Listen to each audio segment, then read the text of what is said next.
argue. It retaliated with tariffs on wine and barley, with bans on lobster and coal, with a list of 14 political demands that made clear what the CCP wanted: submission.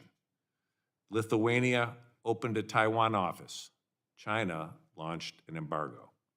South Korea deployed a U.S. missile defense system. Beijing shut down factories and blocked exports.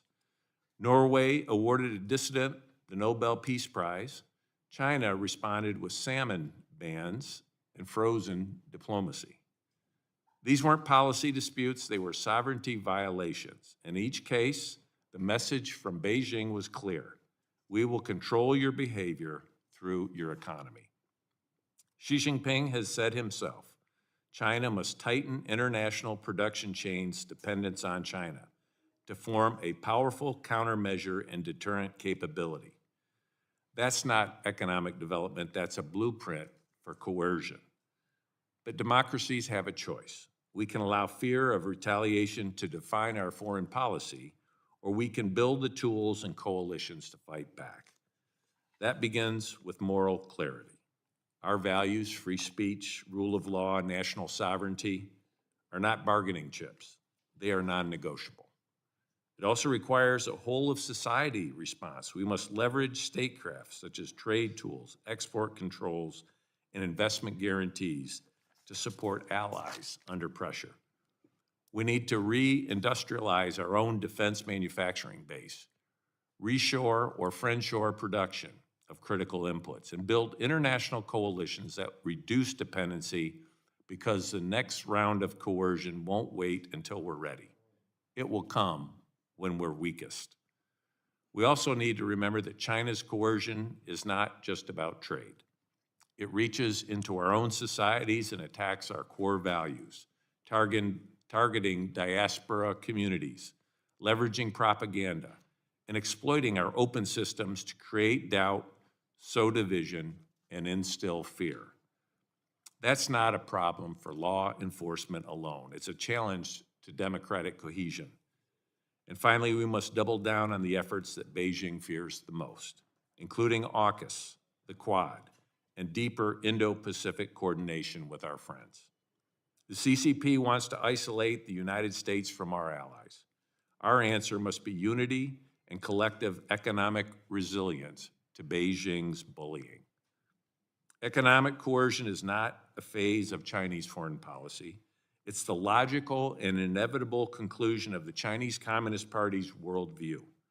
And ominously, it is a warning of what is to come if we fail to meet the CCP's challenge.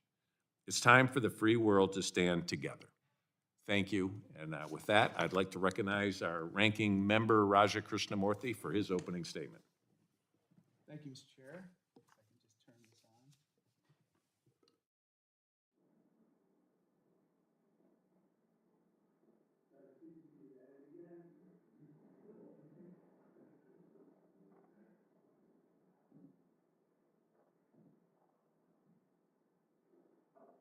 Got it. Thank you. Thank you. Thank you, Mr. Chair. I'd like to address three things. One, how the CCP has attempted to coerce the U.S. and our global partners. Two, some of our current vulnerabilities to CCP coercion. And three, how we can combat such coercion. Today, we confront a truth that is hiding in plain sight. The CCP is not just building an economy, it's building leverage. It has turned globalization into a trap and has weaponized interdependence. The CCP has a track record of using its state-controlled levers to target the U.S., our allies, and anyone who dares to defy political will of the CCP. The CCP does not view its economic tools as democracies do. Instead of using these tools to uphold freedom, democracy, and human rights, the CCP wields its powers to punish free speech, bend democratic nations to the CCP's will, and gain even more leverage. First, let's take a look at how the CCP has used the coercion playbook across the globe. The chairman mentioned Australia, he mentioned Lithuania, but in Norway, they were targeted after the Nobel Peace Prize was awarded to a Chinese dissident. Japan, blocked from rare earth exports after a territorial dispute in the East China Sea. And the list goes on and on. This brings me to my second point. America's own vulnerabilities to coercion from China. From our medicines to ships to drones, we are dangerously reliant on China. But today I want to focus on rare earth elements. America relies on China for over 80% of its rare earth processing. The PRC developed this control over decades of careful planning and execution. In 1992, then Chinese leader Deng Xiaoping famously said, "The Middle East has oil, China has rare earths." Let's look at why rare earths are so important. They are in something we take for granted every day, namely rare earth magnets, and I have one in my hand. China produces 90% of the world's rare earth magnets. And how does that work? Well, I have something here. This is a simple motor that spins because of rare earth magnets. But it's not just in this gadget. It's in everyday items, including this toothbrush and even this drill. It's basically in everything you can possibly think of. These rare earth magnets power almost all items that involve motors in our daily lives. Unfortunately, the fact of the matter is, when China decides to cut off these rare earth elements, the motors stop, and our economy comes screeching to a halt. And that's what just happened recently.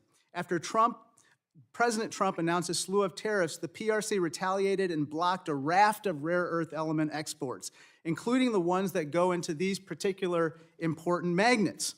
The sudden export control set off alarm bells for American businesses, workers, and consumers who would be the ones to eventually pay the price for shortages. Ford even announced that the rare earth shortage forced it to shut a factory in our hometown, Ambassador, of Chicago. China can so much as flip a switch and cause major damage to the American economy. That is why this morning I'm sending this letter, Mr. Chair, to the Commerce Department asking what they're doing to ensure that China holds up their end of the recent deal on rare earth exports.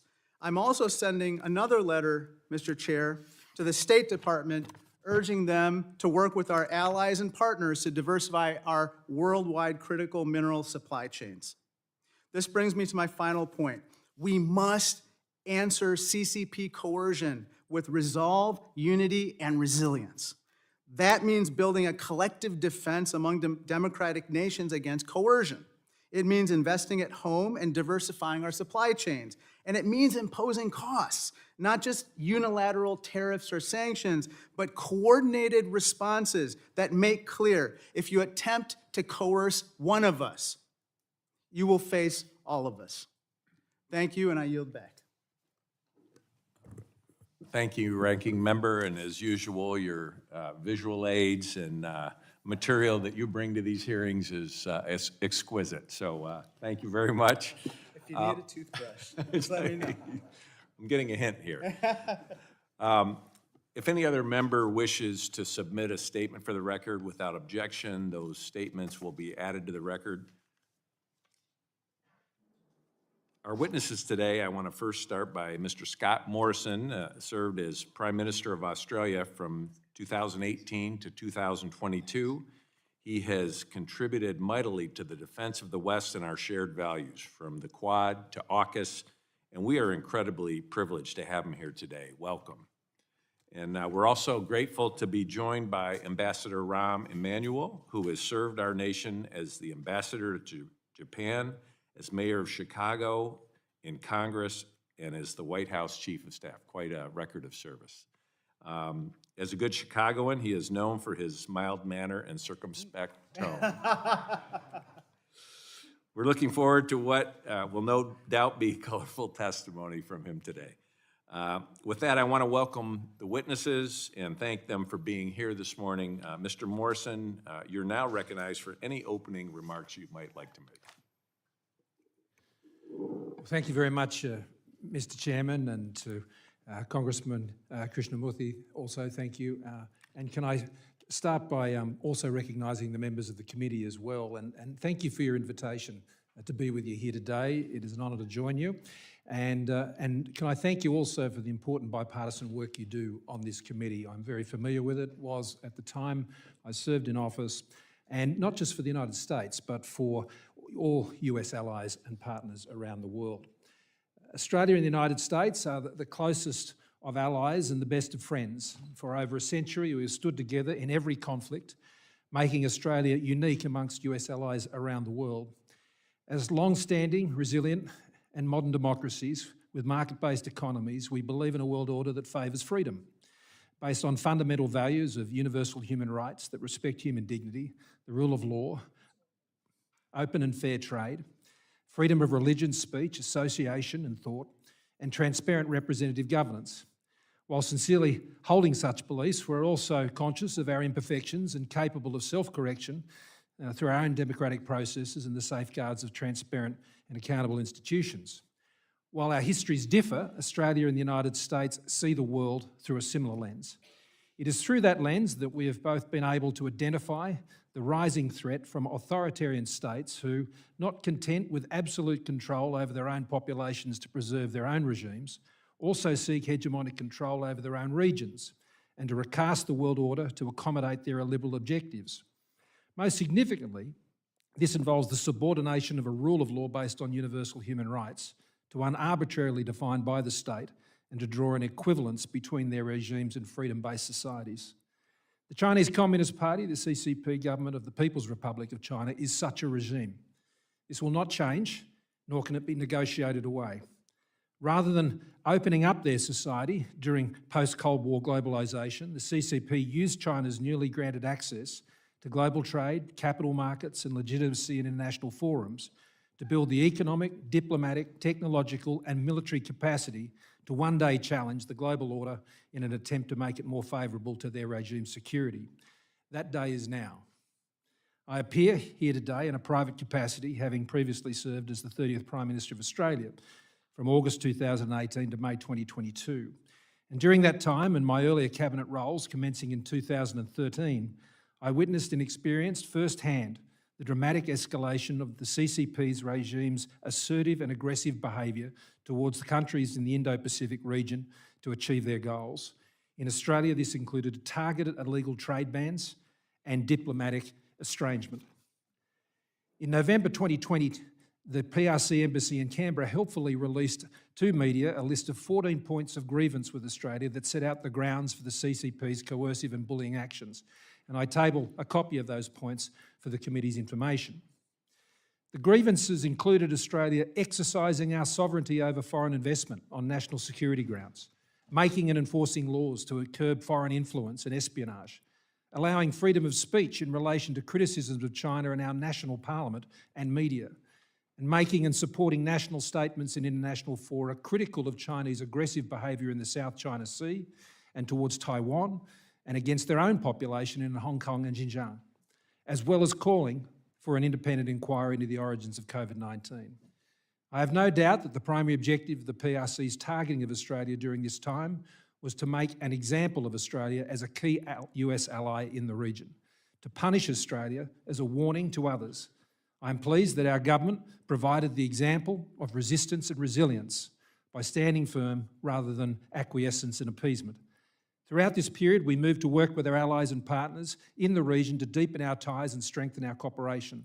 This included the initiation of AUKUS and, together with India, Japan and the United States, the establishment of the Quad Leaders Dialogue. Both of these measures began under the first Trump administration and were realised by the Biden administration. They also became further points of grievance with the CCP.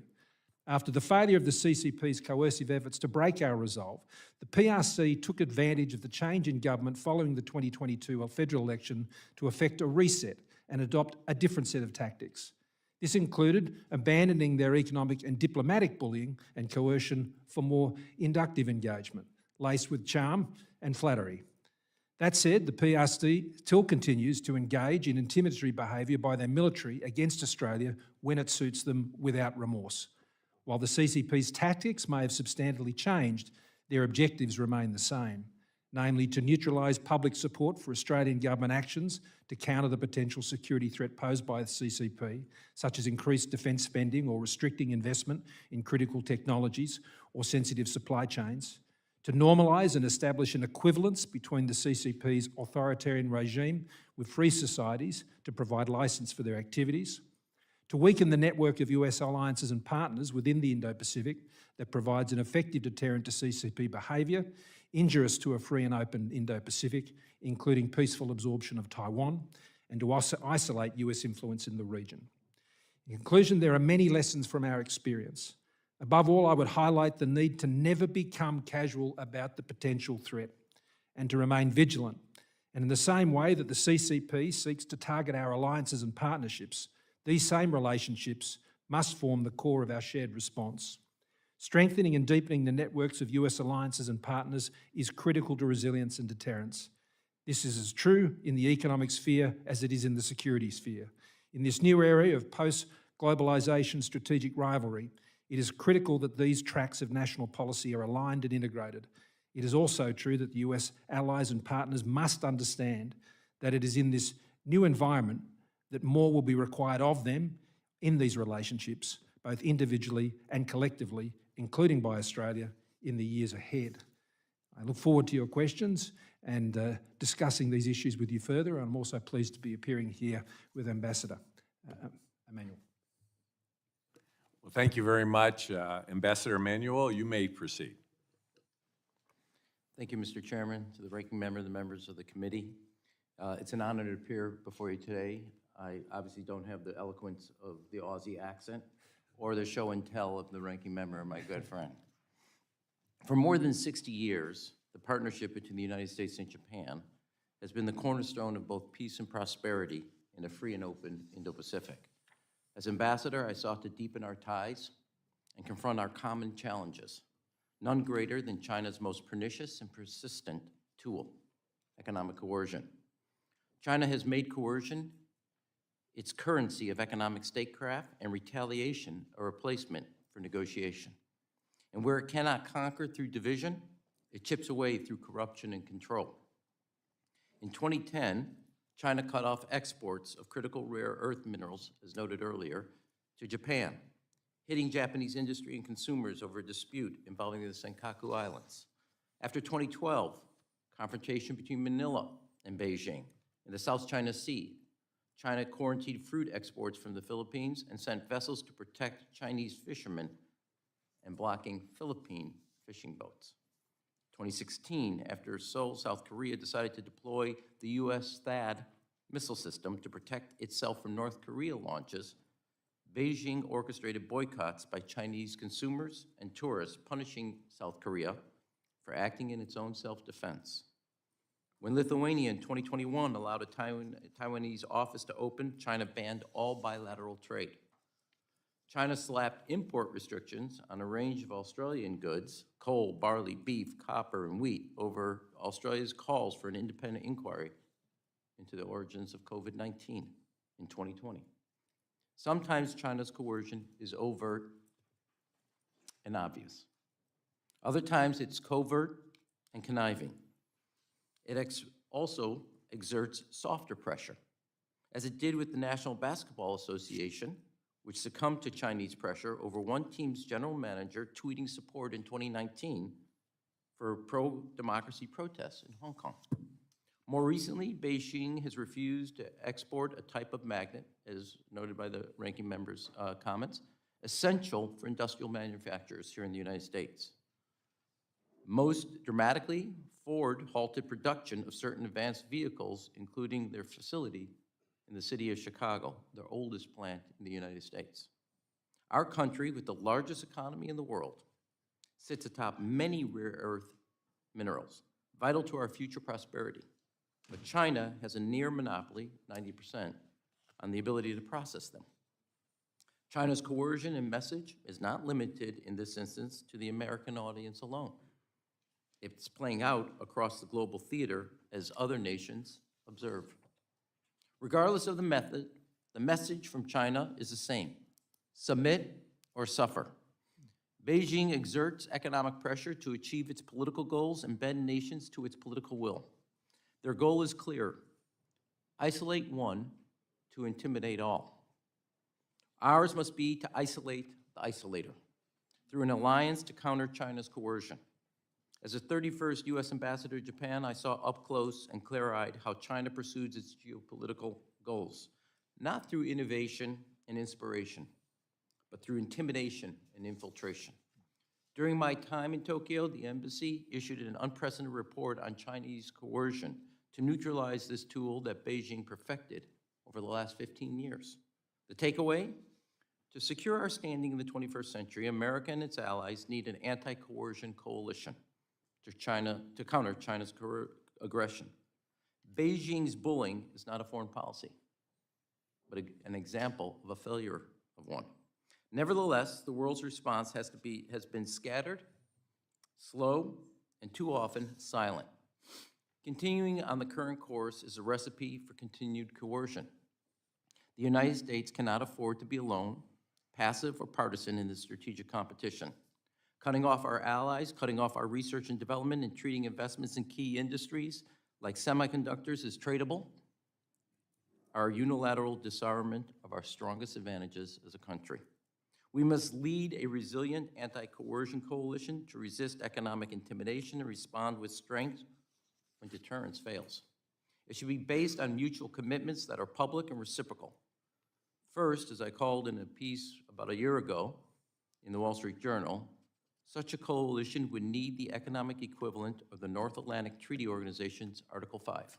An attack on one is an attack on all at its core. Look no farther than what the EU adopted in 2023, after Lithuania was coerced by China, an anti-coercion instrument that focuses on deterrence and allows for retaliatory policies by the EU. Countries should support allies under economic assault with a unified response. Resilience requires a willingness to retaliate and recognizing China's weaknesses and prepared to go after them. I know that you find it surprising that I would advocate that. Nations would insulate themselves from China's pressure through collective resilience. That requires leveraging alliances. When I arrived in Japan, I worked to expand trilateral ties. Today, Tokyo, Washington, and Seoul, as well as Tokyo, Washington, and Manila, are not just allies. We're aligned. We strengthened our economic ties, enhanced our military readiness, and deepened our intelligence sharing. Second, America cannot self-immolate. The Chinese undoubtedly understand how important intellectual property and advanced research are to their own ambitions. It's a false choice to suggest the U.S. must pick between free markets and government intervention. To maintain our economic sovereignty, we must have both and invest in our advantages. Talent from around the world that comes to America, research and development, science, our universities. Surrendering our strengths is self-defeating.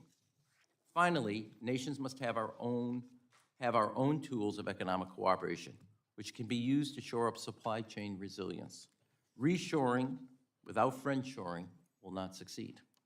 In other words, we must offer victims real relief in real time from China's coercive trade actions, including export credit lines and expedited licensing.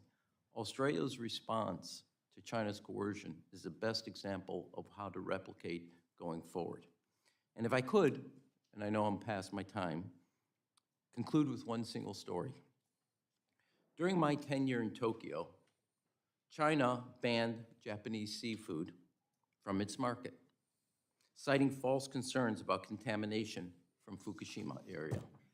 As ambassador and working with the Indo-PACOM in Honolulu, our military, we exposed the hypocrisy and coercion with photos of Chinese fishing boats operating in Japanese water fishing, having banned the Japanese fish. To show the safety of the seafood, I know you find it shocking, but I went swimming and surfing in Fukushima with members of the parliament and publicly ate local seafood and vegetables.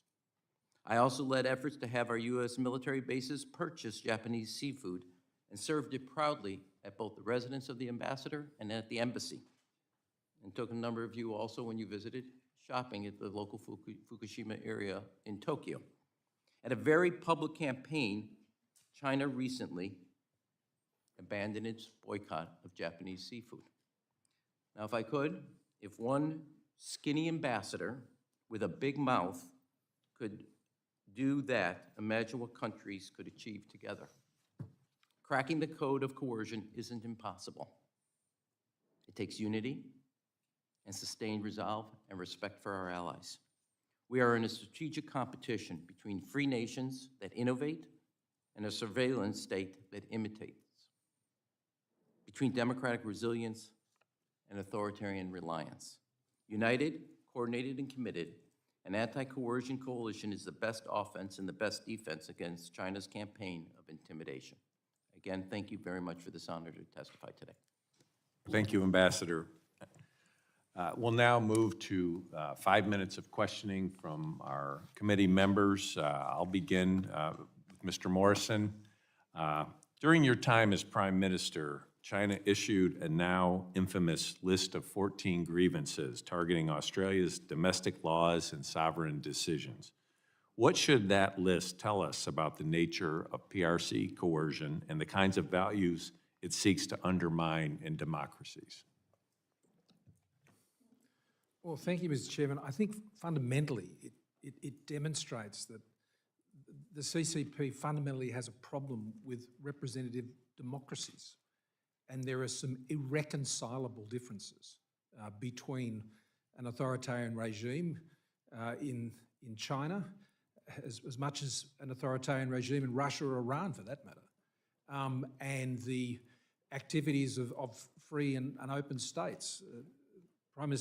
Late Prime Minister Abe, who Ambassador know well and I knew well also, spoke of a free and open Indo-Pacific. That is a threat and a challenge to regime security in China. And I think we have to be clear-eyed about this and not pretend that there is somehow that this is going to be resolved through discussion. Discussion is fine, engagement is good, it's better than the alternative. But if we think that that is going to produce a change in the mindset in Beijing about what their objectives are, then we're frankly kidding ourselves. So you worked to coexist, to avoid conflict. That requires deterrence and a wide-eyed appreciation of what the Chinese state is all about. At every point, even the most moderate of their leaders, like Jiang Zemin, were very clear about the fact that even when they entered most favoured nation status, they still said to their officials that the West, and particularly the United States, is still looking to see us destroy our socialist system. They won't change. So we have to deal with that reality. Give to leaders of other countries who are facing something like this? I think the first one is to know what you believe in and why your country believes that, and you know what your red lines are. I mean, those 14 points that of grievances that they tabled, I remember I tabled them at a G7 meeting in Carbis Bay to all the G7 leaders. It was a G7 plus meeting. And I asked the simple question, which of you would relent on any of these points? And the answer was none. These are just the simple behaviours of transparent representative democracies with market-based economies. And so know that you believe those things, keep investing in those things, and understand what the red lines are that are produced by holding those beliefs. The other thing I would say is make sure that you're building your internal resilience to coercion, and that you mentioned in your opening remarks, Mr. Chairman, that a whole of society approach is necessary. I completely 100% agree. And our response dealt with everything from interference in our political system through ensuring that we kept an open mic for free speech in our parliaments and media and so on. You need to build the internal resilience, and that means an appreciation of the potential threat. And that is somewhat in jeopardy in Australia. Most recently, the Lowy Institute completed a survey, which for the first time in quite a number of years, there is a greater value on the economic partnership with China than concerns about the security threat, and I'll table that for the committee. That is an objective of the CCP, that Western democracies will go to sleep on the threat. And that's why I think the work that your committee is doing here the work, and I'd stress the bipartisan work that is done by this committee. And the ambassador and I perhaps might disagree on some elements of policy, not sure. We'll have to have a beer and find out. But I know one thing, by our statements here today, I think we've sung from the same song sheet as indeed you and the ranking member have. Thank you very much. Ambassador, I'd like to follow up on your testimony where you talk about basically in Article 5, economic, sort of a collective defense mechanism. Could you talk a little bit more about that idea? Sure. Two kind of predicate moments. One is how the EU came to Lithuania's defense, and China realized Europe was bigger than Lithuania, and it was too much. The second piece is when the G7 was held in Japan, when I was ambassador. There was an adoption, or the first time actually in the communique, a reference to coercion by China in some effort. So you have the two predicates. And then I suppose the third point is, I do mean this, when you look at Korea, you look at Japan, you look at the Philippines, Australia is the best kind of blueprint of what you want to replicate worldwide. They did it on their own. The Prime Minister is much greater at this and more knowledgeable, but basically use their existing trade relationships, their existing alliances, and put them on steroids and really operate. And China realized they couldn't isolate Australia, which is why I call, you want to isolate the isolator. Article 5 is the because it basically goes to the exact vulnerability of China's strategy. Their strategy is to take it to Australia or take it to Japan and make an example out of them. And everybody should stand by and not only not want to go where Japan is, but let it happen. And then it's not just Japan, but its audience is much larger.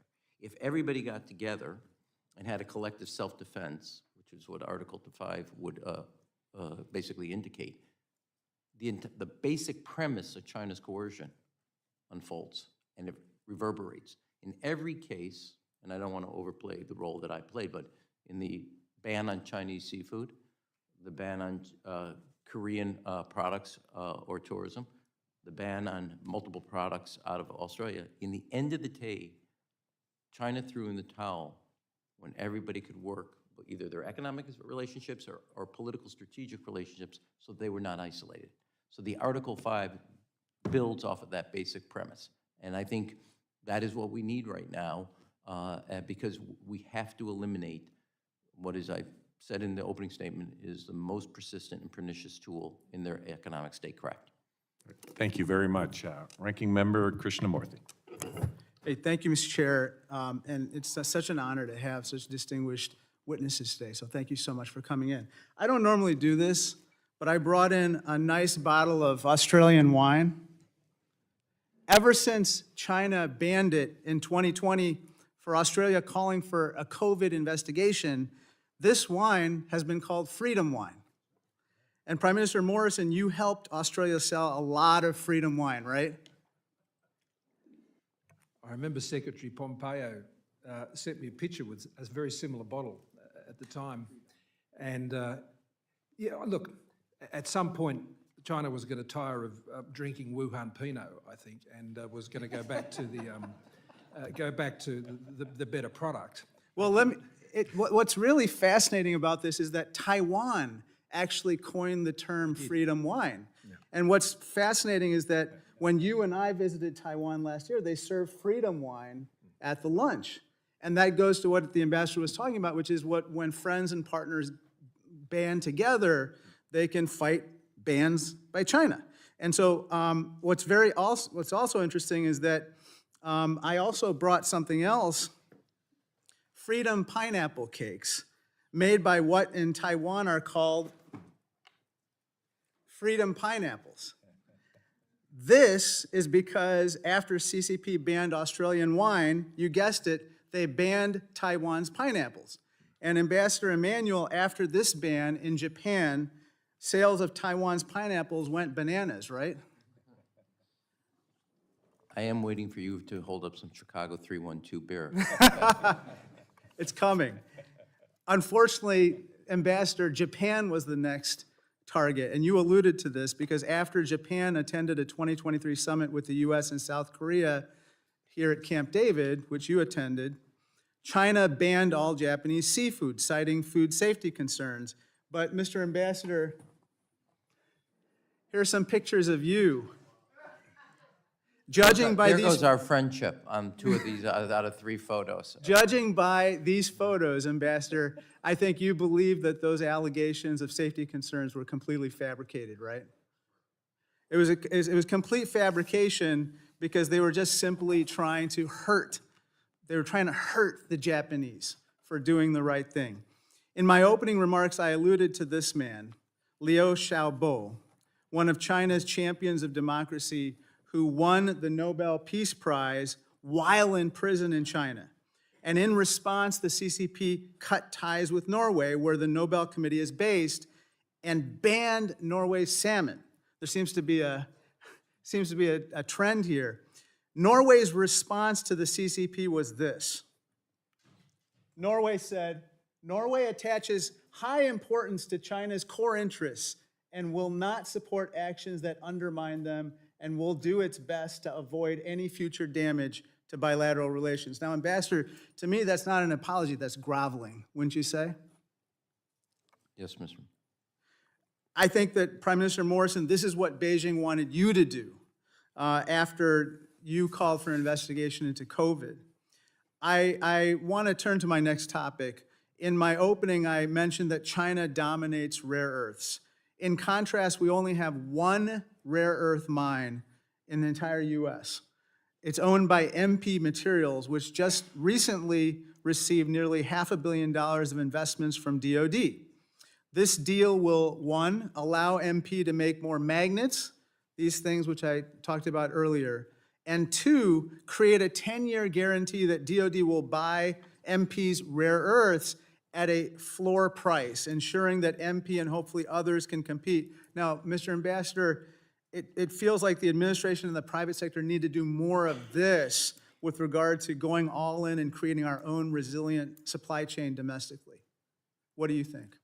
Mr. Ranking Member, what I would say is 2 things. Yes, the short answer is yes.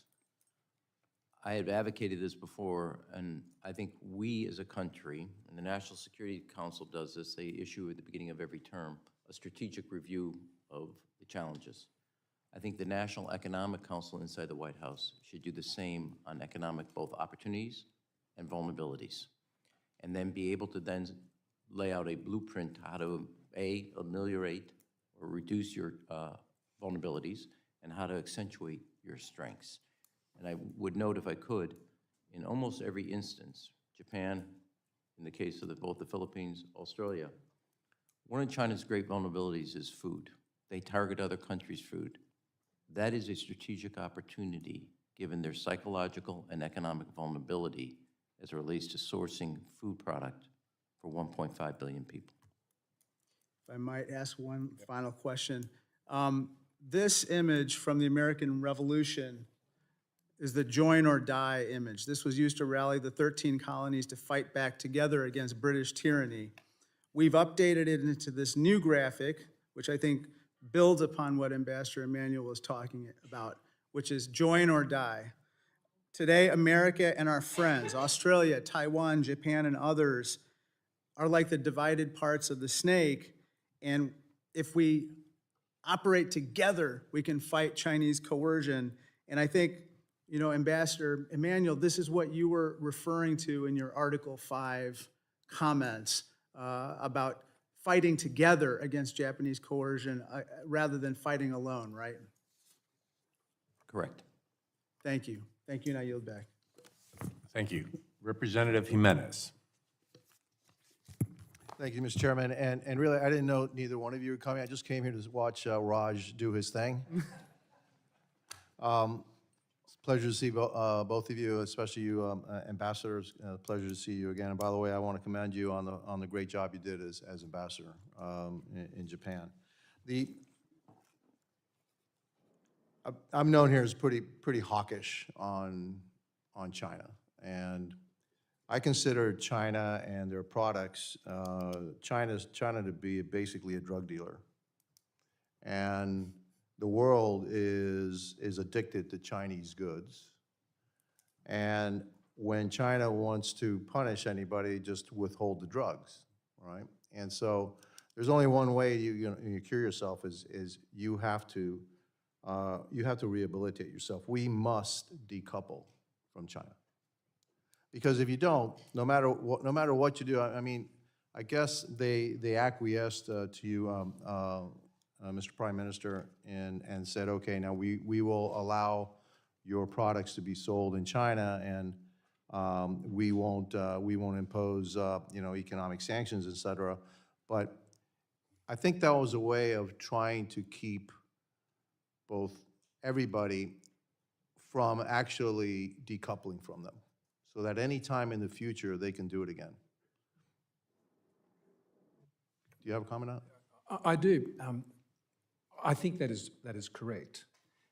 The actions to lift the bans on Australian products was undertaken sometime after Australia withdrew the actions we brought against the PRC at the WTO. So it first required a withdrawing of the allegation of illegal trade bans before they even, frankly, contemplated removing those. I think what the PRC learnt during their experience of seeking to bully us is that that was ineffective and it wasn't working because we stood our ground. And I want to stress one point in relation to what the ranking member said. Yes, the political statements that were made around Freedom Wine, or indeed the campaign that the ambassador led in Japan, they are strong political statements, but the pain of what was done, particularly to our wine industry, was real, and our vintners and others experienced that. And yes, there was some Freedom Wine sold, but not enough to make up for that impact. And my point about that is, you stand up, it hurts, and you have to be prepared to take that. And one of the most encouraging things I used to receive when I was Prime Minister was letters from farmers who said, this hurts, but what you're doing is right, and we'll stand with you. And I've never been more proud of Australians than at moments like that. And so if you're going to stand up here, you've got to be prepared to take a few hits in the process.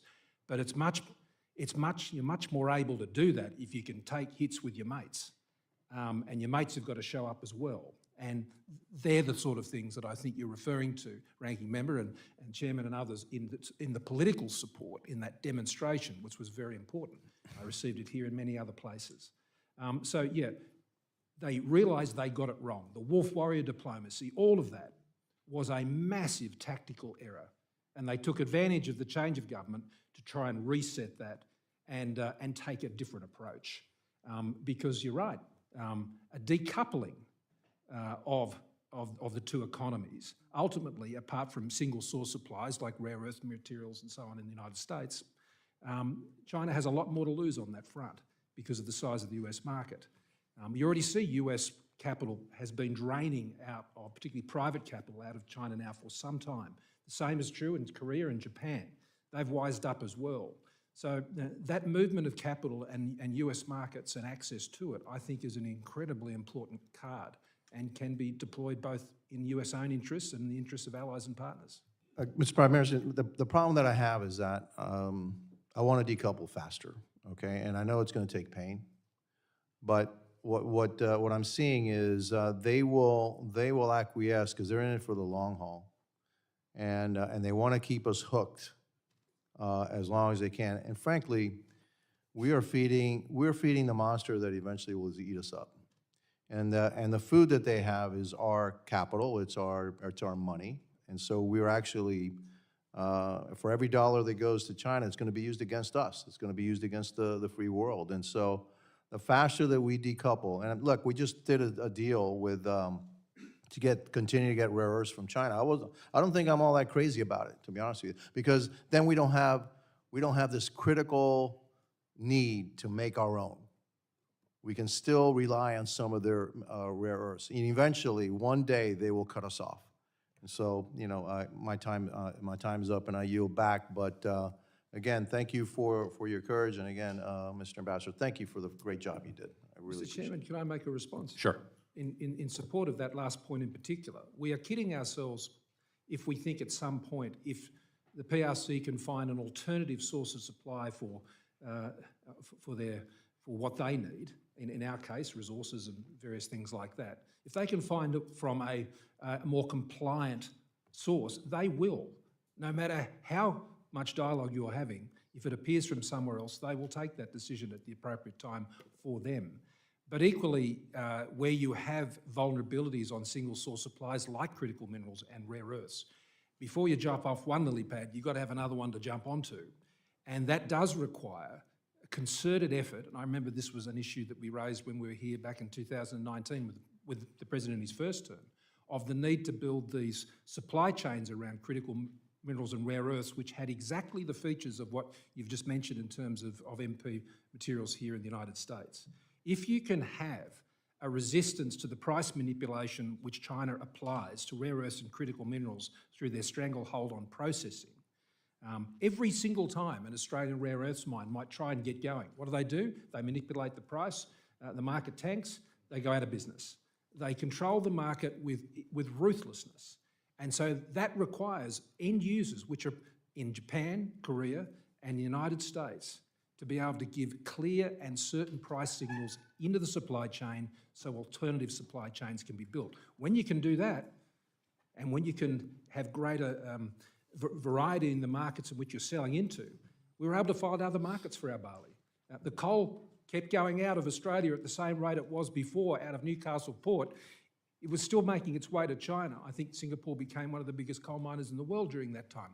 And it still got there. But you had to have your options. When you have your options, well, you have resilience. Thank you. Representative Torres. Thank you, Mr. Chair. I see America's critical mineral dependency on China as our single greatest strategic vulnerability. In 2010 and 2011, China engaged in economic coercion against Japan, imposing export controls on rare earth elements, the first known instance of Beijing weaponizing its chokehold on critical minerals and rare earths against a foreign country. Since 2010, we have known that Western countries like the United States are dangerously dependent on China for critical minerals and rare earths.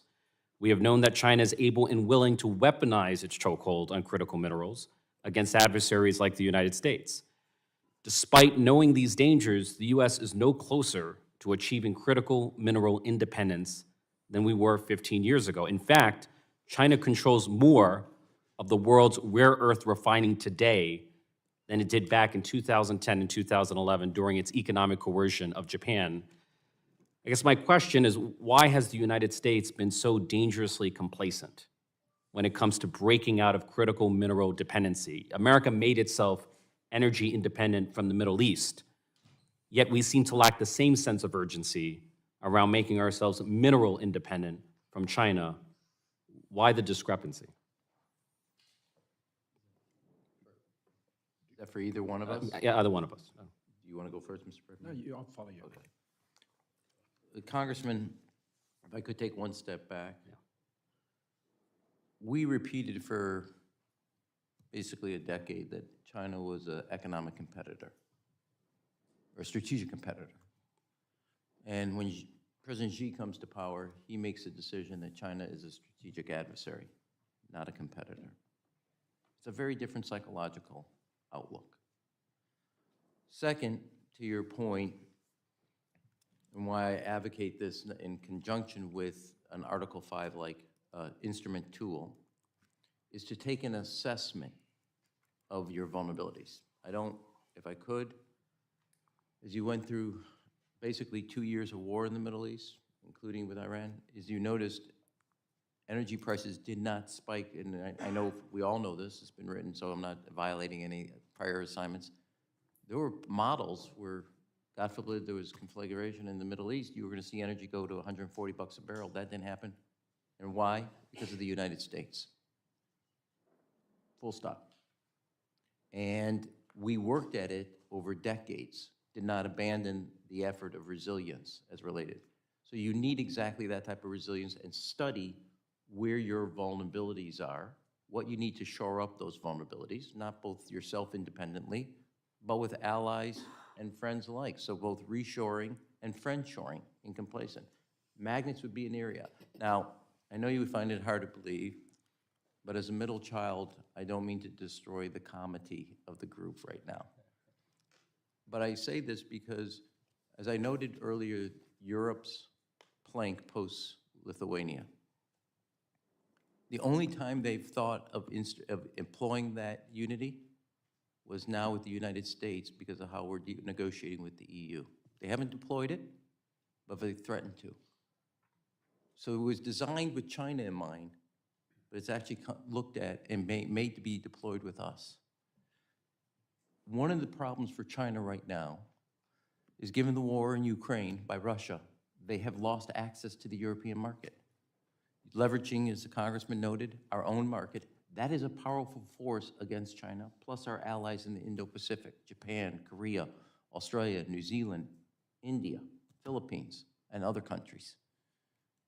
So understanding how we organize as a group and put together that economic coalition with real tools to confront both their coercion and Wolf Warrior tactics in service of a larger interest is key to our long-term economic independence, our economic resilience, and our competition with China.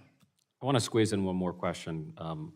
There are reports that China has agreed to resume exports of rare earths to the United States in exchange for the United States resuming exports of H20 AI GPUs to China. And there are competing views, right? The argument from the administration is that it wants to make the world, including China, dependent on an American AI tech stack that includes NVIDIA chips.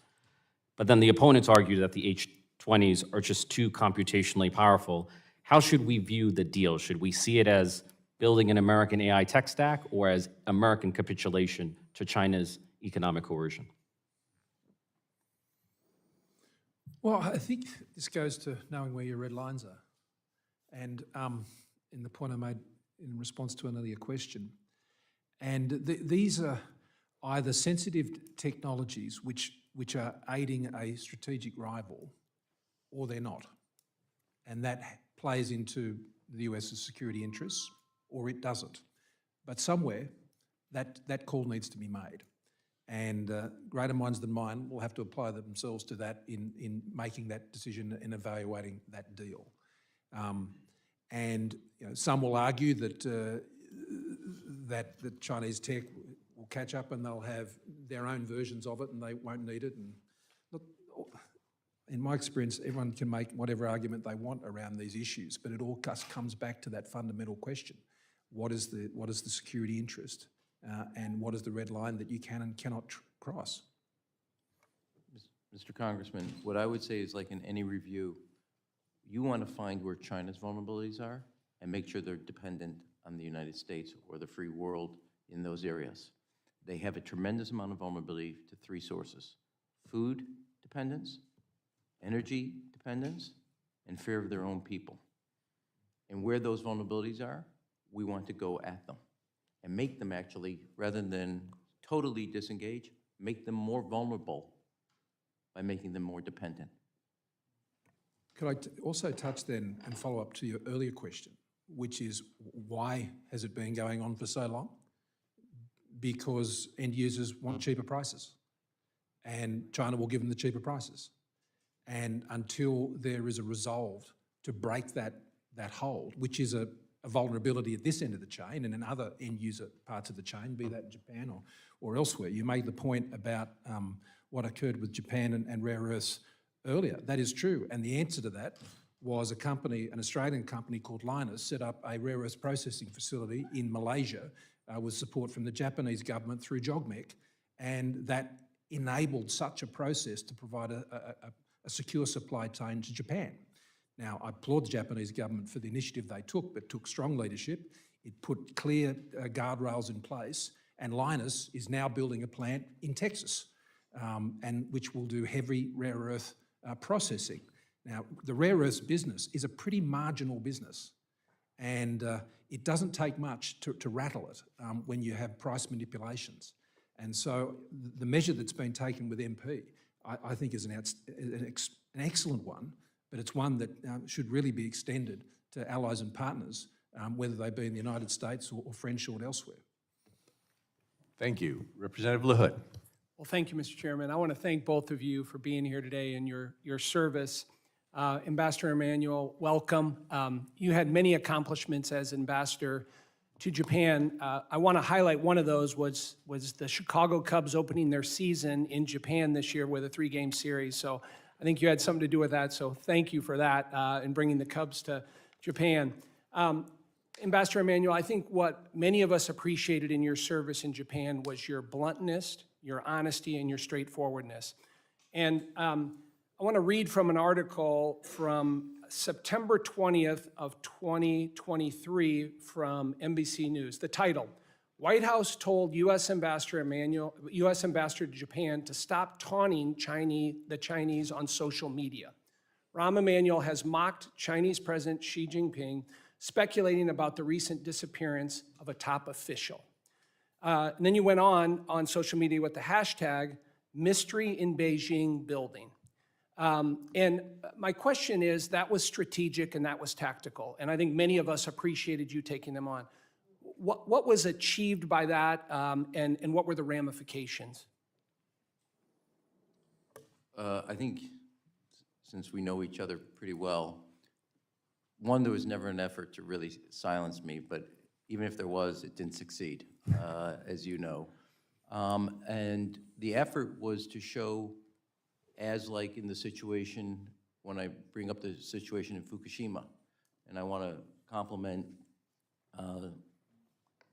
the Aquilino, who was head of the Indo-PACOM at that time, because he had resources, and we caught pictures of the Chinese fishing boats in Japanese waters. That picture told 1,000 words. It was part of a campaign over a period of time that paid dividends because China threw in the towel at the end. So part of this was also to show the hypocrisy of what China was doing.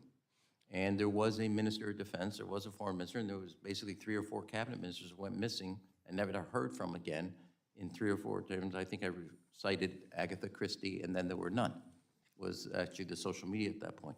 So it was to show the hypocrisy of China, also to show the fact that what they were doing and basically lift the curtain on that kind of actions in that area.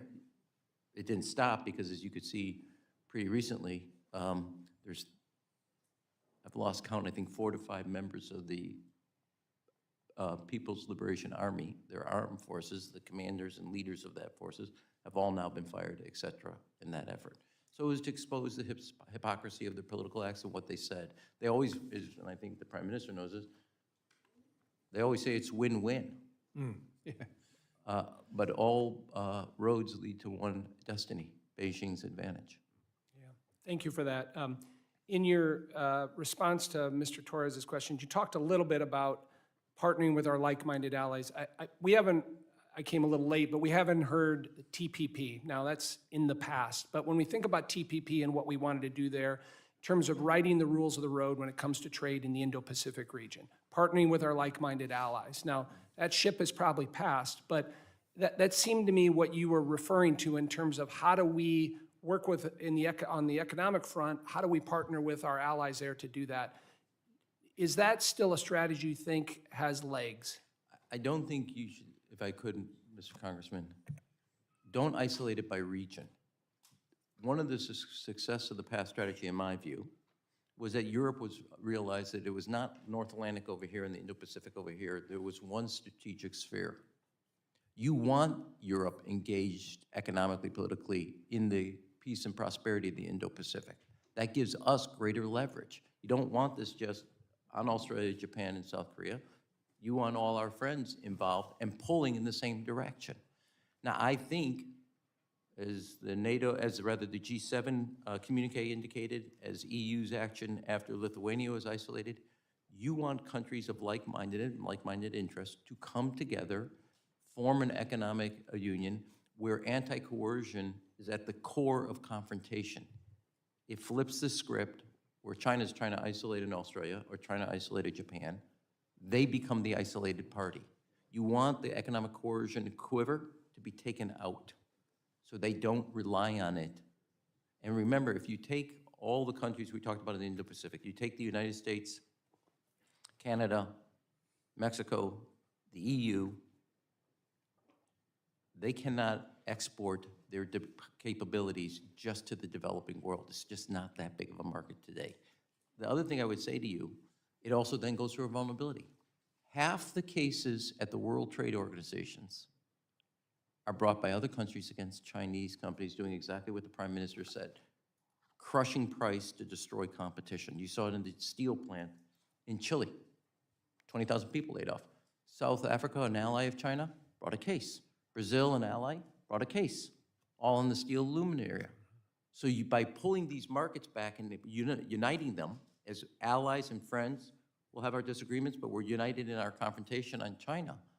You make China's attempt to crush other countries' manufacturing and industrial capacity a vulnerability of theirs. Because right now, China can be the target of public ire and anger, rather than, in the situation, the United States. Flip the script. Thank you for that. Can I, Mr. Morrison, you want to comment on that? Yeah, I do. I want to agree with what the ambassador said, but I think that's enough. but I would also want to highlight the issue that you've raised in your question. Particularly in Southeast Asia and with the Indo-Pacific more broadly, many of our aligned friends, the idea that we would ask them to make a choice in this strategic rivalry is unwise. There are nations in the Indo-Pacific of which that's entirely appropriate, and Australia is one of those as a core ally of the United States. But other countries in the region want choice. And so where China is active in a particular country, well, that will happen. And the response to that is not for US or other allied interests to not be there. The response is to double down and be there even more strongly and to provide them with that choice. And I observe this with many countries in Southeast Asia. They would not only want to see us, but they would want to see our pension funds. They would want to see our companies, and they particularly want to see those coming out of the United States. Companies like Mitsubishi are very active in Indonesia and so on. This is a good and positive thing because in many of these Southeast Asian countries, economic security is security. It is their primary issue. And so while we can speak as allies of our shared values around the issues that are most important to us, they will not always completely overlap. And we must prioritise the economic relationship with these countries to give them assurance and confidence so they can become like-minded partners on particular things. And by the way, for the TPP, the door's always open, they're always welcome, and we should never allow the PRC into it, certainly if the US is not into it, and the first one that should be coming in should be Taiwan. Thank you. Representative Brown. Thank you, Mr. Chairman. I have the honor of representing Ohio's 11th Congressional District, a district that has been defined by the grit of working families, the contributions of small businesses, and the promise of American manufacturing. I want to focus today's hearing on how Chinese Communist Party's economic tactics have very real impact on everyday Americans. For too long, China has taken advantage of our open markets while putting up walls around their own, using tools like export restrictions, retaliatory tariffs, and targeted boycotts. That might sound abstract in policy terms, but it hits closer to home than people realize. When China imposes rare earth mineral restrictions, it doesn't just pressure Fortune 500 companies. It ripples through U.S. supply chains, raising costs for factories in the Midwest and threatening jobs in places like Cleveland and throughout Northeast Ohio. When China blocks key components used in American auto manufacturing, it's not just trade policy. It's a family on the East Side who can't afford to fix their car. It's a union worker furloughed without notice. It's a parent watching groceries and gas get more expensive while global tensions rise. Ambassador Emanuel, your testimony underscores how China is leveraging its dominance in rare earth processing to apply economic pressure globally. From your experience in Japan and your work building alliances, how can the United States and its allies act quickly to shield workers and consumers from price shocks and supply chain disruptions stemming from China's coercion? Well, first of all, I want to thank you, Congresswoman, for noting the type of work that goes on in your district and across. And I say this also as the ranking member made note of the Ford plant, as I did. shutting down in Chicago. And as mayor, I convinced Ford to bring a third shift there, about 1,200 workers, not only, and then an additional couple thousand on supply side. So to see them shutter the plant, it's not just shuttering a plant. That's right. It means workers going without, as you noted, without paychecks, little leagues, and the community that's built around that plant and supporting all the other activities that go on, they all come to a, screeching halt. Not only did we talked extensively earlier about alliances, working on an anti-coercion kind of coalition, but I also think knowing how to invest in our own strengths. I do happen to think the alliances and allies we've built up since World War II is a strength. We'll have our disagreements, like every family does, but in the end of the day, we share more in common than the disagreements and the highlights of those. I think the United States has an incredible capacity, both in our research, our innovation, our technology, and our ability to take risk.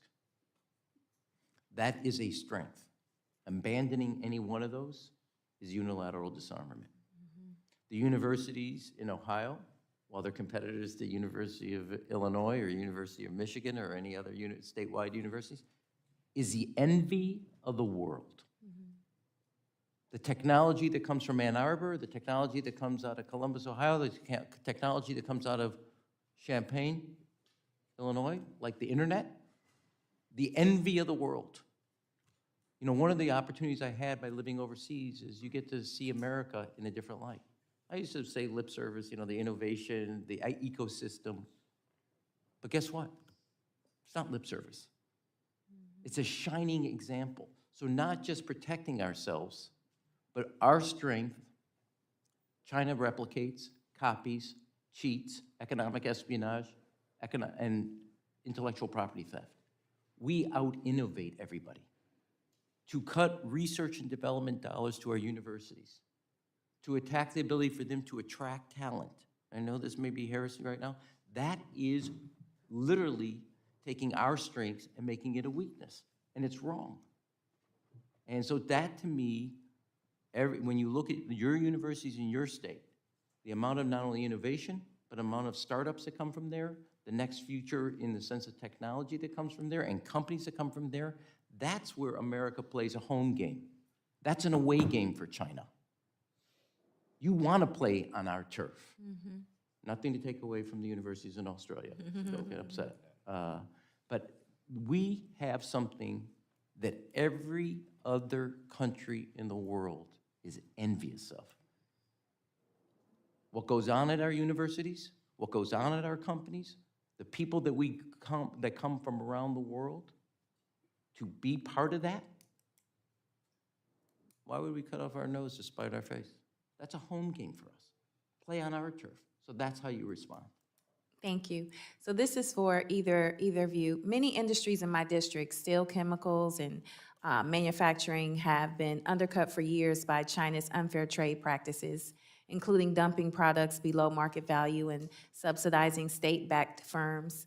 How should Congress strengthen our enforcement of countervailing duties and anti-dumping measures in a way that not only holds China accountable, but also ensures timely relief for American workers and producers? Interestingly, one of the things that led to China imposing, the PRC government imposing their trade bans on Australia, was that we had taken some anti-dumping decisions on steel, on for railways and rail lines and so on. One of the conditions that the new government agreed to in order to have all those trade bans dumped was to drop those anti-dumping decisions as well. And so anti-dumping, I think, is a real threat to China. And not just here in the United States or in Australia, but increasingly in developing economies all around the world. The number of anti-dumping inquiries and actions being taken by developing countries because the PRC economic model is based on overproduction. Their consumer economy is weak, and they make up for it by driving overproduction at what is effectively at non-performing prices for their state-owned enterprises. They wear the losses, they dump the products, And this is starting to burn relationships between the PRC and what they would call their clients under the BRI program. So this is a weakness for the PRC.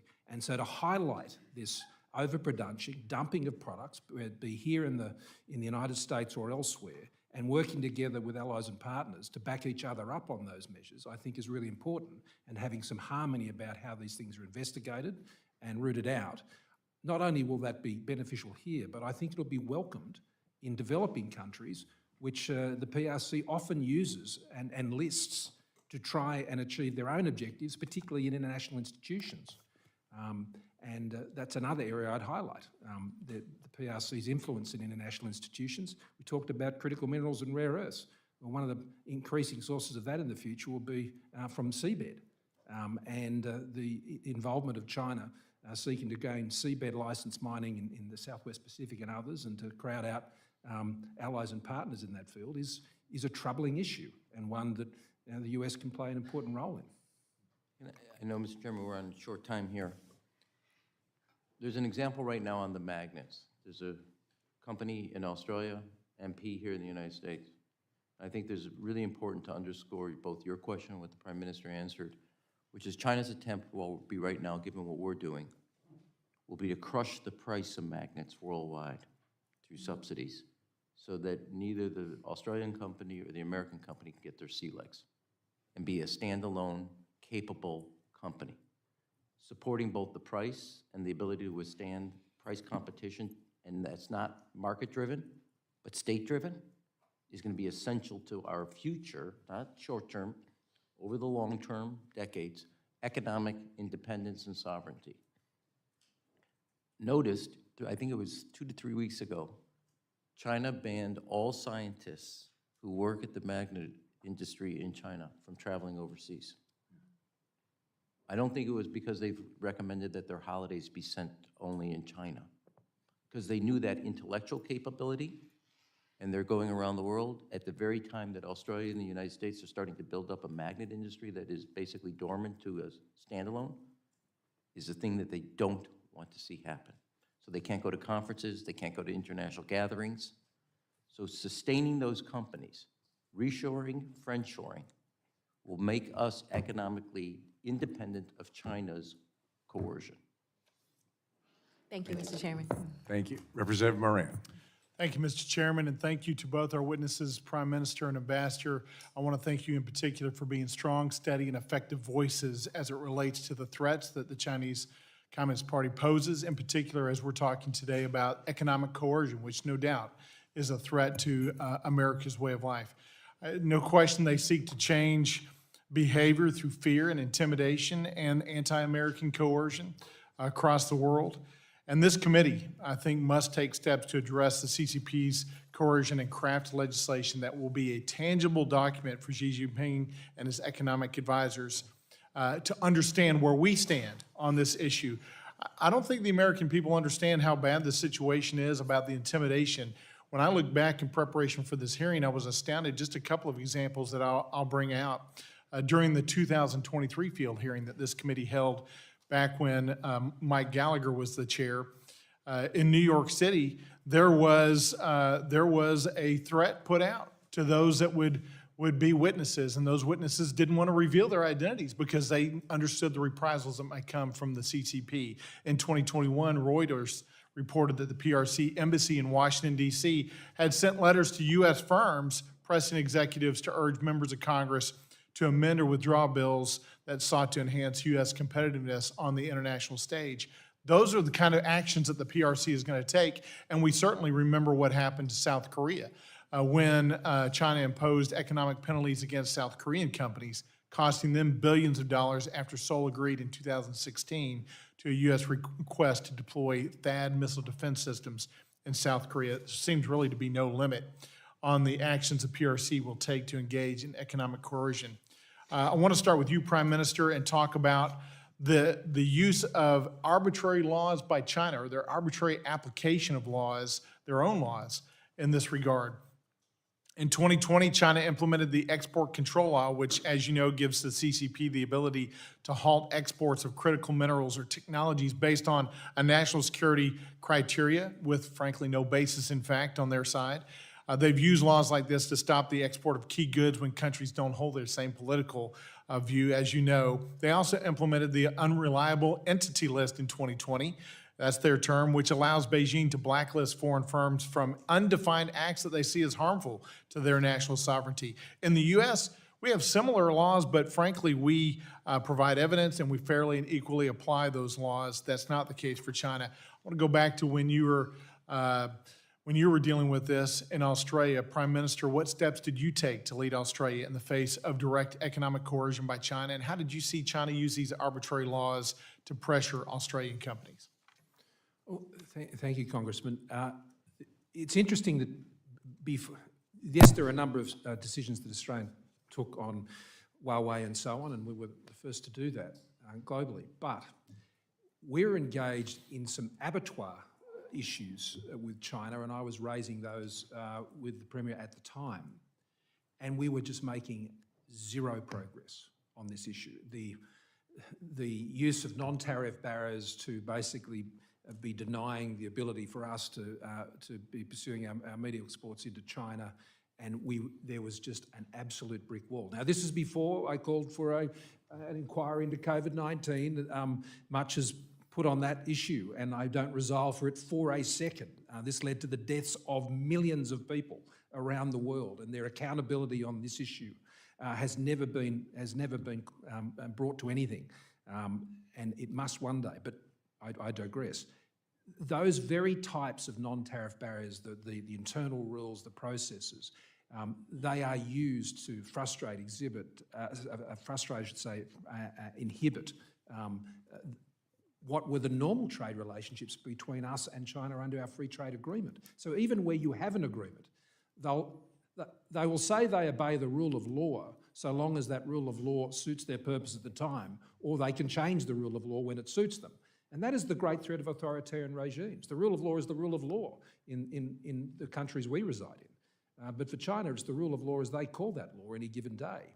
And if it doesn't suit, then they will find another way to prevent the actions of others who they seek to frustrate. And before I lose my time today, I want to come to you, Ambassador, because you mentioned some things earlier about how do we effectively introduce countermeasures. And I thought one of the things you said was really insightful. You said make China more vulnerable and dependent in 3 areas: food, energy, and then use the fear of their own people against them effectively. So I want to ask you specifically, how do we go about that here in Congress? What kind of legislative action should we take to increase the vulnerability in these areas to China and to make them more dependent on the rest of the world? Thank you, Congressman. Your colleague mentioned about disengaging, that China's a bit like a drug. No, one is, I don't like the Cold War metaphor. Because if you go back to the Cold War, we didn't really have trade with the Soviet Union. The trade between the United States and China is nipping up against $1 trillion. So it's not a real metaphor. And the second is, China believes if there is a Cold War, it's in the science and technology area. They want to dominate in biotech, AI, quantum computing, just go down the list. Making sure, and this requires a deft hand, meaning you can't just use a blunt instrument, where they are vulnerable on food. I think it's a mistake to have Brazilian soybeans replace American soybeans. I think that gives us leverage. I think it's a mistake that they can access energy either through Russia or Iran. I think making them more dependent on not just oil and gas, our technology as it relates to a series of things on battery research, as it relates to battery storage or other types of technology. But you go down the list. This is what I think the NEC would do. I think NEC being the National Economic Council in the White House. I do want to stress, though, you're doing this in conjunction with your allies. The mindset that the United States will do this solo plays to China's game. We're on their turf, isolated, just mano a mano. Us standing with the European friends and allies, with our allies in the Indo-Pacific, strengthens. We are a numbers game When that force brings, you flip China's script. Now, I respect the institution of Congress, having served here, but in the end of the day, the lead here is out of the executive branch to set the precedent, having served also at the behest of 2 presidents. So Congress can play a supporting role, both challenging and reinforcing when an administration is taking the course. Thank you to both of you, and I agree with you, Ambassador. We need strong partnerships and allies across the world to isolate China, and instead of allowing that to happen in the reverse. One thing I would note that was if I could do 2 things, Mr. Chairman. One is what's not fully appreciated, and I did not until I got there, how much not just our friends and allies, but people in other countries in the region do not want an untethered, unhinged China. They see the United States as the best insurance policy to anchor in that area. China's strategy, they are the rising power, America's declining power, get in line or you're gonna get Australia's treatment. Our strategy, we're a permanent Pacific power and presence, and you can bet long on the United States. We have to double down on that. Not just Australia, not just Japan, not just Korea. Other countries in the region want America, not just the men and women that served on the Abraham Lincoln or the Ronald Reagan. They want all of America. They want our sports. They want the instruments of our soft power. They want the instruments of our economic engagement. So if we're going to do this and stay a permanent Pacific power and presence, don't put this on the young men and women that signed up to serve on a Navy ship 6 months away from their family alone. Put it on the communities that can outproduce, out-innovate, and out-compete with China, and do it with our allies in tow, pulling with us. That's our responsibility as a world leader, our responsibility to our values, and our responsibility to the men and women who are asked as one piece of our instrument of power. I fully agree. Mr. Chairman, I yield back. Thank you. Representative Stevens. So I come from Michigan, the industrial Midwest, the heartbeat, arguably, of our manufacturing sector. And we have been dealing with the China consideration and the coercion consideration since before the Great Recession really woke a lot of people up. The illegal dumping, the currency manipulation, the challenges to our automotive industry. And I came into this hearing with, questions about minerals because after a year and a half, I've written this bill called Unearth America's Future Act. It's the CHIPS Act for minerals. Mr. Prime Minister, I've talked extensively to Mr. Rudd about this legislation. Ambassador Emanuel, I'd also love to talk to you about this. It is entirely comprehensive, and it is a framework for how we can compete in the 21st century, the mid-21st century mark. I mean, we can and love to go back into history and look at this, but yes, we need to look the present in the face and the future that we're heading towards. What does this world look like in 2050, and who is leading the industrial rules-based order?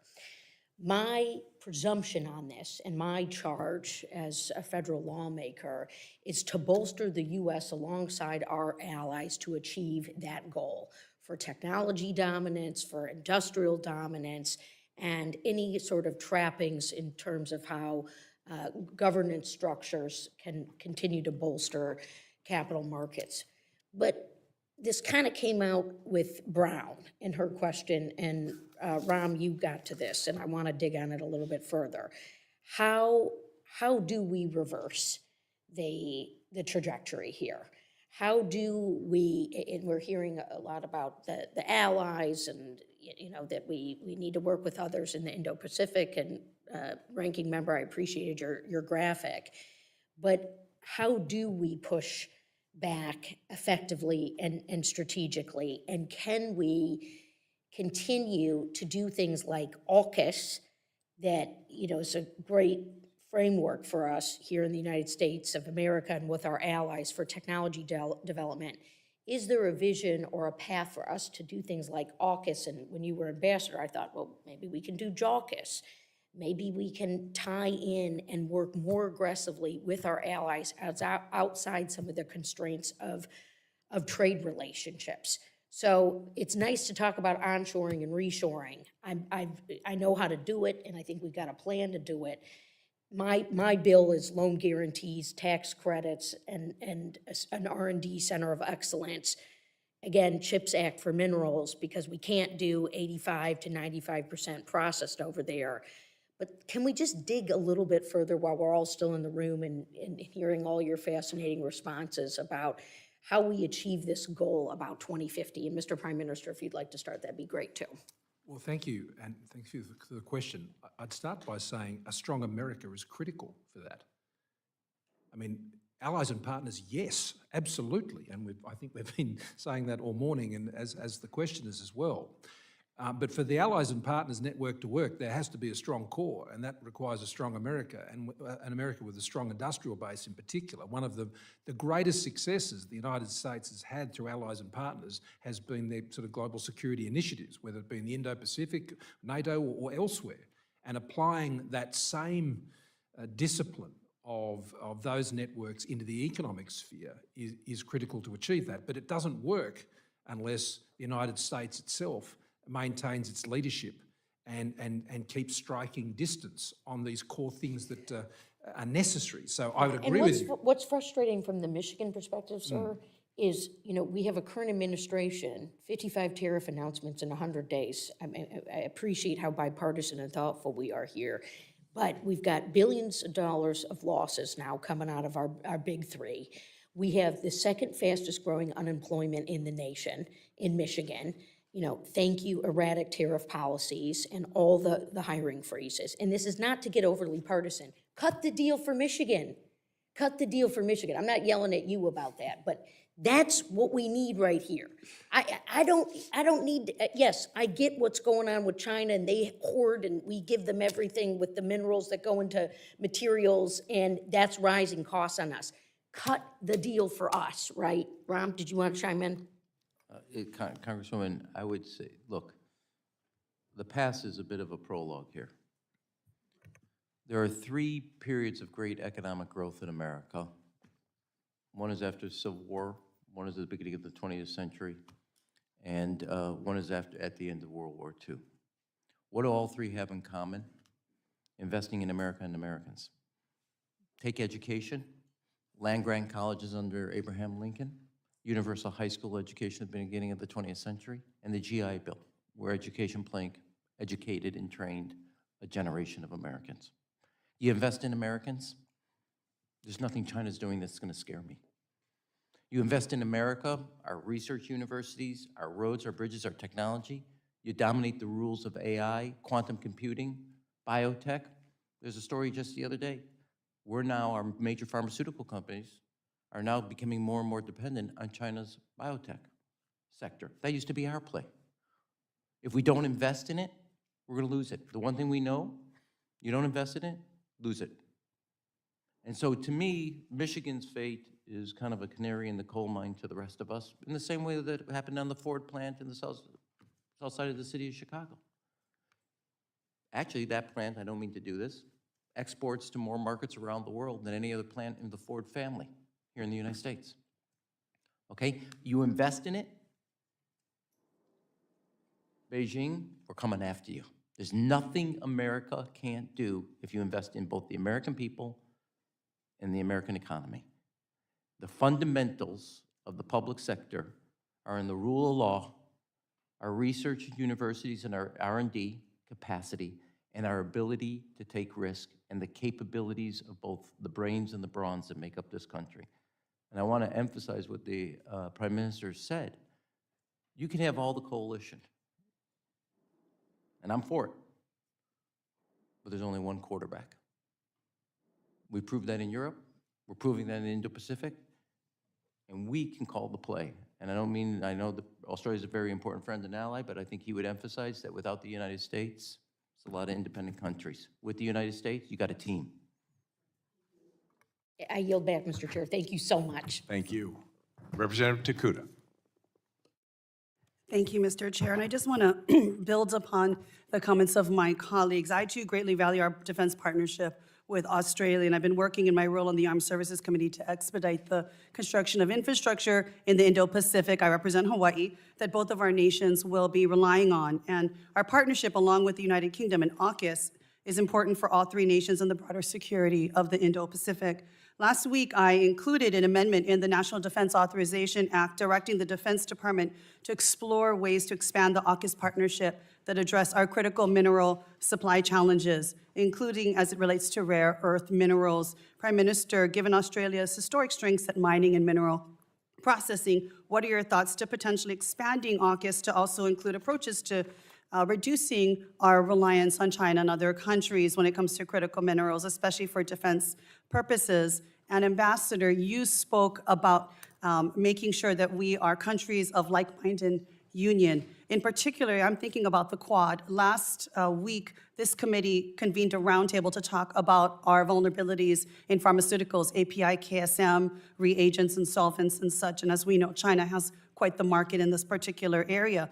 Thoughts about making sure that when we look at the Quad and the work that it's doing there, it also looks at particular areas where we do need to decouple and make ourselves less vulnerable, in particular with the pharmaceutical industries.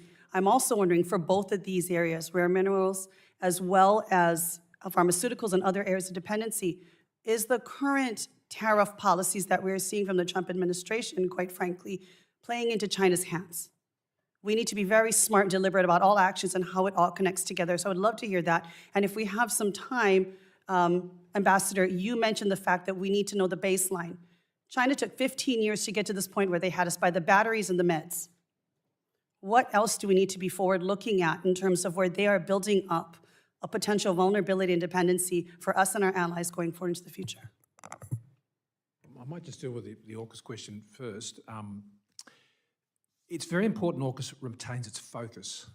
It is a defence partnership agreement, both to ensure that Australia can have a capability of nuclear-powered submarines, which can play an important role in the network of alliances in the Indo-Pacific and be part of that deterrent effect. And that is, for Australia, an enormous undertaking to do this. And it requires our full focus on those tasks. Pillar 2 of AUKUS focuses on ensuring we have advanced defence technologies, which enables us to also strike that deterrent against, in particular, the PRC, but other potential adversaries globally. Again, keeping the focus on that. A key part of when we did AUKUS was ensuring that we had an integrated defence industrial base across those three jurisdictions, paring back the regulations, be it on export controls or ITARs or things like that, and I think there's been enormous progress made on that. More to do, but I'm deeply thankful to the US Congress for the work they've done in paring that back. We've made more progress than we have in the last 50 years on those issues, and that's a positive thing. The reason I highlight that is that what you're raising is an important input into that defence industrial base. The processed rare earths that go into whether they be nuclear-powered submarines or F-35s or whatever it happens to be, that is essential for those things to be done, and everything else that is going to be done that we haven't even dreamt of yet. What I would humbly suggest is I think the best forum for those industrial type processes is probably more through the Quad. I think it certainly supports AUKUS and I think is entirely consistent with what AUKUS is doing. I think what's important is that it gets done. And I think the Quad in particular provides a good vehicle because it includes Japan. More recently, there's a company in Australia, Pilbara Minerals, who have struck a joint venture with POSCO in Korea, which is a processing rare earths, lithium raw material arrangement. We need to see more and more of those types of deals and providing those supply chains amongst friends.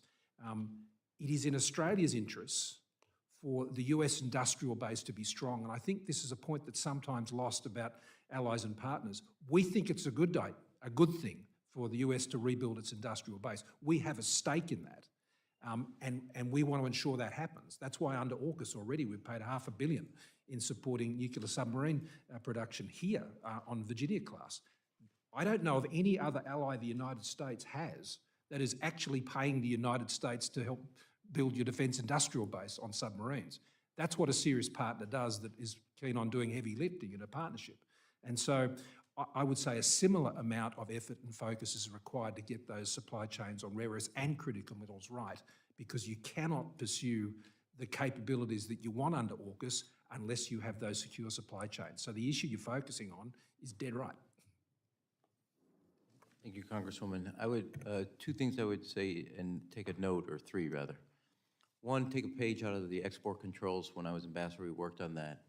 The United States position vis-a-vis semiconductors with China was strengthened because Japan, South Korea, Taiwan, and the Dutch stood shoulder to shoulder with us. That's why China squealed like a stuck pig.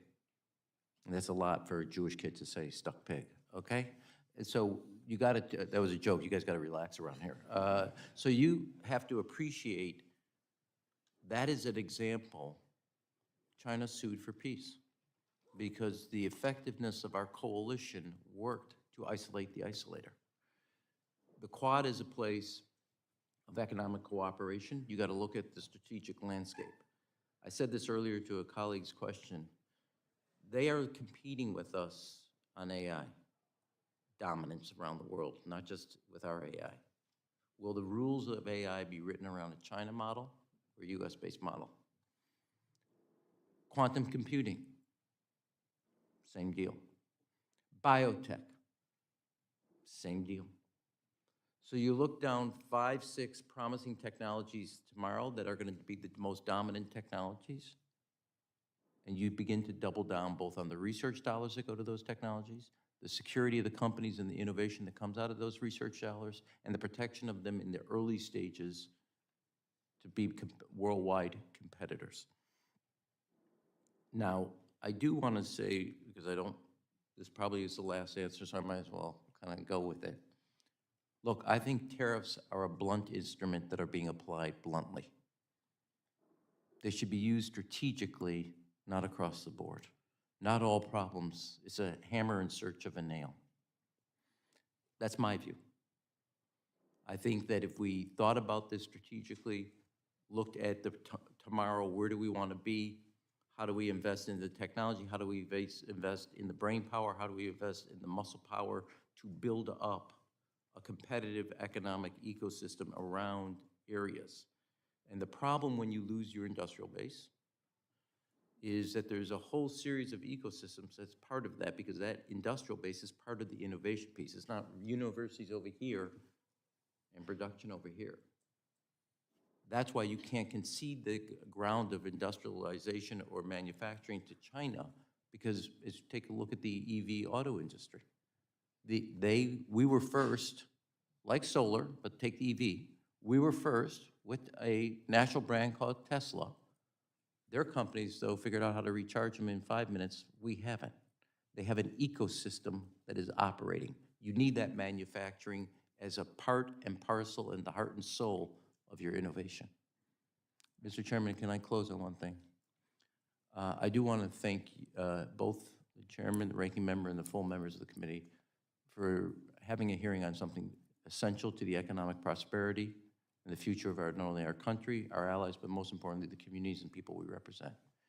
And for a rare moment, as somebody who also participated in this sport, this is a rare committee of bipartisanship. We'll have our differences on a number of other issues, but you came together on looking to the future and how to make you play a constructive role in shaping it. And I want to thank both of you and the members for a real thorough discussion about what tomorrow can bring and how to make sure it's to America's advantage and our allies' advantage.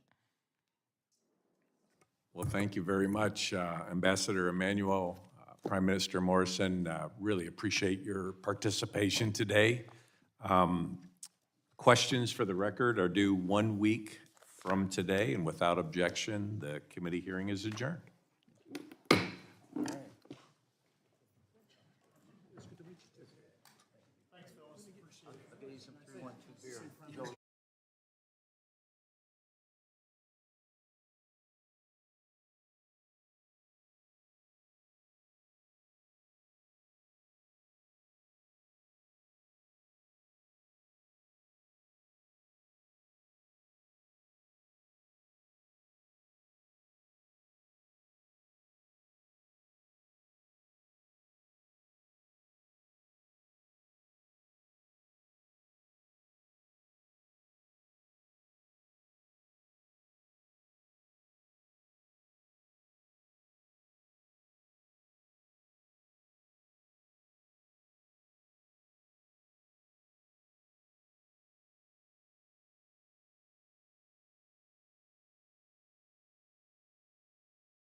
commitments that are public and reciprocal.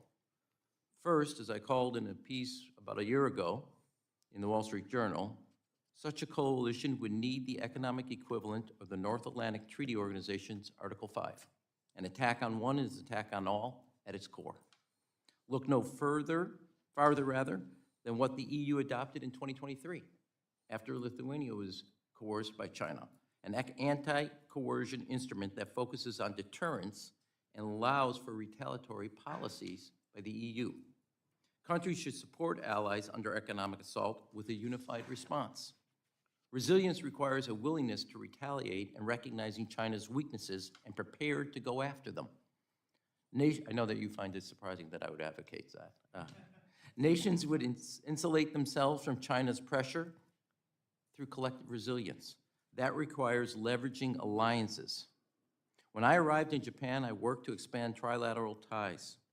Today, Tokyo, Washington, and Seoul, as well as Tokyo, Washington, and Manila, are not just allies. We're aligned. We strengthened our economic ties, enhanced our military readiness, and deepened our intelligence sharing. Second, America cannot self-immolate. The Chinese undoubtedly understand how important intellectual property and advanced research are to their own ambitions. It's a false choice to suggest the U.S. must pick between free markets and government intervention. To maintain our economic sovereignty, we must have both and invest in our advantages. Talent from around the world that comes to America, research and development, science, our universities. Surrendering our strengths is self-defeating. Finally, nations must have our own tools of economic cooperation, which can be used to shore up supply chain resilience. Reshoring without friendshoring will not succeed. In other words, we must offer victims real relief in real time from China's coercive trade actions, including export credit lines and expedited licensing. Australia's response to China's coercion is the best example of how to replicate going forward. And if I could, and I know I'm past my time, conclude with one single story. During my tenure in Tokyo, China banned Japanese seafood from its market, citing false concerns about contamination from Fukushima area.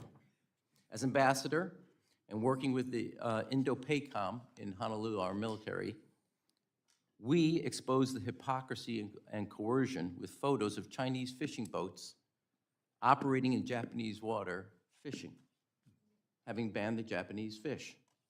To show the safety of the seafood, I know you find it shocking, but I went swimming and surfing in Fukushima with members of the parliament and publicly ate local seafood and vegetables. I also led efforts to have our U.S. military bases purchase Japanese seafood and served it proudly at both the residence of the ambassador and at the embassy. And took a number of you also when you visited shopping at the local Fukushima area in Tokyo. At a very public campaign, China recently abandoned its boycott of Japanese seafood. Now, if I could, if one skinny ambassador with a big mouth could do that, imagine what countries could achieve together. Cracking the code of coercion isn't impossible. It takes unity and sustained resolve and respect for our allies. We are in a strategic competition between free nations that innovate and a surveillance state that imitates, between democratic resilience and authoritarian reliance. United, coordinated, and committed, an anti-coercion coalition is the best offense and the best defense against China's campaign of intimidation.